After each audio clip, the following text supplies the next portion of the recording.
Is nothing sacred anymore? Screw it, I'm gonna sell tickets to my funeral for $42, and screw the Ace family raffling off a chance to go to their wedding. One lucky ticket holder gets to take my body home. And if you're wondering what's got me all worked up, welcome back to the Philip DeFranco Show. Buckle up, hit that like button. Let's just jump into it. So do y'all remember when Snoop Dogg and Dr. Dre, they rolled out that Tupac hologram at Coachella? And while many were like, wow, that's wild, that's amazing, I love the technology, you had a number of people going, it feels wrong. Right, kind of seeing it like digging up Tupac's body, propping it on stage, doing a little Weekend at Bernie's action all for profit. And then apparently someone heard that argument and they were like, write that down. Because that is exactly what happened to the recently deceased, or rather the embalmed corpse of a dead rapper known as Gunu. And y'all, I mean, there is video of this on the internet. I don't think I can show it in this video. But then you see this corpse on stage at a nightclub in DC wearing a sweatshirt and jeans with a crown on his head. There's pyrotechnics going off, which if that wasn't weird enough, in the audience you have a lot of dancing going on. Either they don't realize what's happening or they don't care. Though, understandably, there's some just standing there stone-faced because there's a dead fucking body in front of them. And understand, it's not like someone just randomly rolled his body there.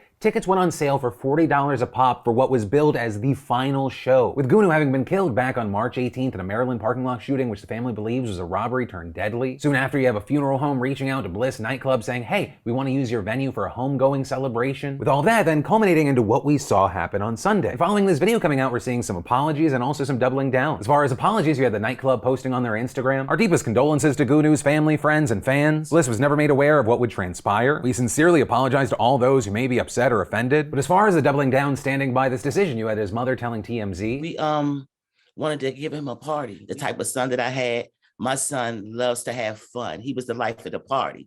So that's why I sent him home that way, having a party. You had to be there.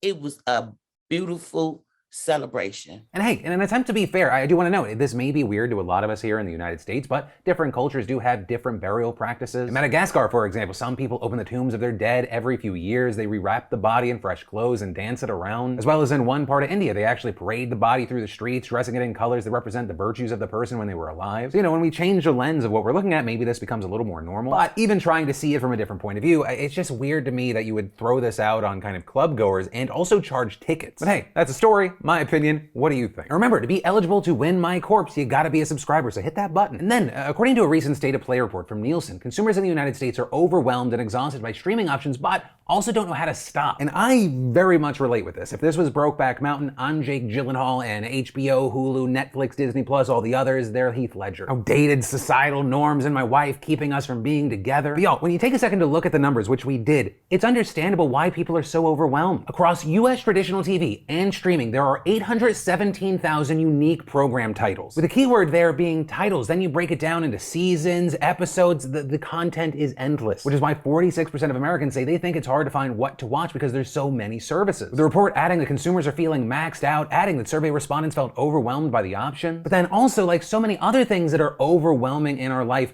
93% of us say we have no plan of making any changes, or in fact, we are going to add more subscriptions. Because even though people feel stressed out, 72% of Americans say they love their user experience with streaming. When you look at the evolution of consumer habits, even just as recently as 2019 to now, but according to Nielsen, back in 2019, 35% of subscribers had just one streaming service. In 2022, that number dropping to only 18%. With this year, 24% of subscribers having two services, 23%, 3, 18%, 4, 10%, 5, another 7% to 6+. And specifically, when it comes to people 35 to 49 years old, almost a quarter pay for 5 or more. And finally, funny enough, all these years after Netflix really supercharged the conversation of why am I paying for a TV bundle, I'm gonna cord cut, 64% of viewers now tell Nielsen they wish there was a bundled video streaming service that they could just pick as few or as many video services as they wanted. And for me personally, I'm in the 6+ category. I realize it's a problem, but I have no intentions of changing. I'm not trying to be alone with the voice in my head. I don't want to feel my own feelings. I want to feel what the movie tells me to feel. I want to fall in love with a series, go crazy with it, binge it over 3 hours, and then just feel empty inside once it's over. Though, I will say, joking aside, the final thing that I want to hit on is with so many options out there, I think for me personally, that's why critic scores are more important than ever. Granted, with review bombing and the disconnect that can happen between critics and everyday people, like it's not a perfect system, but we need filtering. But from from that, I want to take a second to thank the fantastic sponsor of today's show, Public.com, and more specifically, Public.com/DeFranco. You know, Public is an investing platform that helps people be better investors in the public market. It's a platform I'm so excited about, I'm an investor in it myself. You know, one of the things I love about Public is they're not trying to turn you into some sort of day trader or a risky stock market gambler. Rather, they're giving you all the tools and information you need so you can make investments for the long term. Stock ownership unlocks content and education that's relevant to your portfolio, created by a million-plus strong community of investors, creators, and analysts. And absolutely, I love that Public puts investors first and doesn't sell your trades to market makers. Take money from payment for order flow, and standard stock trades are commission-free. And they now also offer 30 crypto offerings alongside thousands of stocks and ETFs. And for those of you crypto-curious members new to the space, Public added features like educational slideshows and volatility reminders to help educate you along your journey. And fantastically, when you go to Public.com/DeFranco, you will receive a slice of stock valued between $3,000 and $1,000 once you make an account and make a deposit. That's Public.com/DeFranco, because you should definitely start investing in your future now. And then we actually had some positive news from the Biden White House that's going to affect tens of millions of people, with Biden today announcing that he's extending the pause on federal student loan payments until August 31st, pushing back the previous May 1st deadline, making this the sixth time the freeze has been extended since the beginning of the pandemic more than 2 years ago. And so that means around 40 million Americans will have more time to start paying off their debts and accruing interest again, with this also including millions of people who defaulted on their loans before the pandemic and were subject to having their wages garnished or Social Security benefits withheld. And actually, to that point, the administration said they're going to give 7.5 million Americans who defaulted a fresh start, restoring their accounts to good standing, meaning that their paychecks and federal benefits cannot be seized whenever the moratorium actually ends. And as far as where the politicians stood on this, you had Democrats in Congress arguing that allowing the payments to resume could totally destabilize borrowers who are already struggling financially with sky-high costs of food, gas, and other goods. Though at the same time, Republicans largely opposed the move, claiming that it was unnecessary. But in a statement announcing the extension, Biden argued, if loan payments were to resume on schedule in May, analysis of recent data from the Federal Reserve suggests that millions of student loan borrowers would face significant economic hardship, and delinquencies and default could threaten Americans' financial stability. And while I understand why somebody on the left just wants student loan debt canceled, we also shouldn't downplay or scoff at the significance of this, right? You're talking about 40 million people who owe a collective $1.6 trillion. And according to a recent analysis, those borrowers have saved almost $200 billion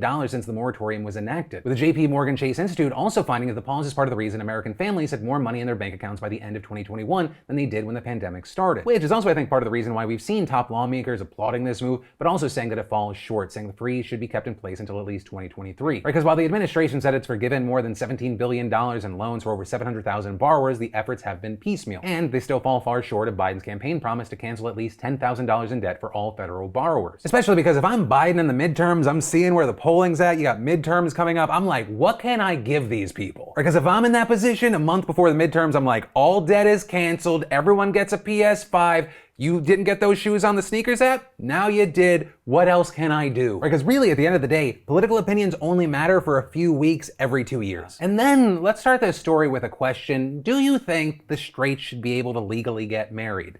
Personally, I don't get it. It's I wouldn't want it in my house, but I feel like, you know, what's the harm? You know, like I always say, God made Adam and Steve, not Adam and Eve. Also, before we move any further, I know every time this topic comes up in the comments, people are like, Phil's a secret straight. No, to reiterate, me and my roommate, Lindsay, are just very good friends. And those two aren't our children. There are 2 other roommates who have Benjamin Button's disease. And as stupid and ridiculous as everything I just said was, and my thing before this story being, yeah, pretty much everyone's on the same page regarding, you know, same-sex couples being able to get married, because at the same time, Republican-led states are passing bills that say, hey, we're protecting children but banning conversations around racism and the LGBTQ plus community. Republicans in the Tennessee state legislature are taking their assholery to a whole different level and proposing an anti-gay marriage bill. Right, the proposed legislation would establish common law marriages in the state, allowing couples who have lived and built lives together for a certain amount of time to have the same rights and privileges as married couples. But the bill establishes those common law marriages as between only one man and one woman, meaning that same-sex couples would not be able to access the same rights and privileges. And in addition to the concerns that this would violate the Supreme Court ruling that legalized gay marriage, there has also been a ton of backlash over another serious problem, and that is that this legislation does not include an age limit, which has prompted many to worry that this proposal would allow for child marriages and open the door for abuse and predatory behavior. And actually with this, the bill's sponsor, Republican Representative Tom Leatherwood, literally acknowledged the fact that there's no limit in comments in a committee meeting, though he also pushed back against the child marriage allegations, saying this bill changes nothing in current law regarding marriage and does not allow minors to get married, and arguing it establishes another pathway to marriage in Tennessee law that addresses the conscientious objections based on deeply held religious convictions that a number of pastors and individuals have with the current law and certificate. So essentially his argument is we're not stopping the gays from getting married, y'all. We're just creating marriage plus so people know these two people love each other and are not okay with the gays. But still, looking at the LGBTQ plus community as less than aside, which is a big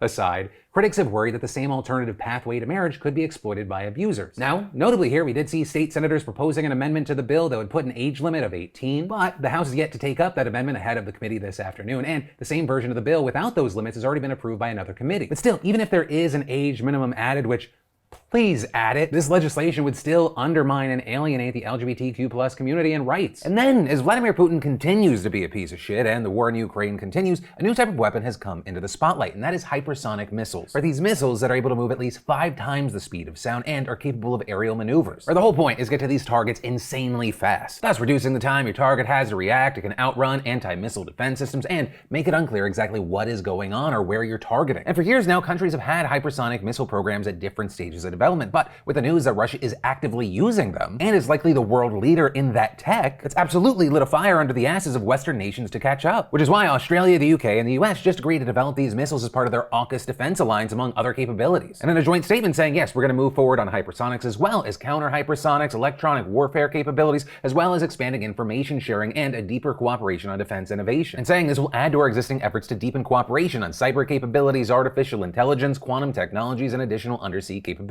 And this decision has already unsurprisingly irked China, with their UN ambassador saying this expansion could lead to Ukraine-esque conflicts elsewhere. But also, that's an easy thing for them to say because they already have their own hypersonic missiles. Side note, this is my obligatory moment to say fuck Xi and the CCP. But the main thing with this story is you should expect this to be the next big arms race. And to reiterate, this is not some abstract problem. These missiles have already been used in Ukraine, and when the world leader of this technology is the fucking psychopath that is Vladimir Putin, the monstrous leader of a nuclear power developing technology, to have that same ability and to counter it is a game-changing prospect. And so I guess, as always, the fear of death drives us forward technologically until one day the death actually comes. But ultimately, that is the end of that story and today's show. My name is Philip DeFranco. You've just been filled in. I love yo faces, and I'll see you tomorrow. Maybe not, though. We'll see. I'm gonna try.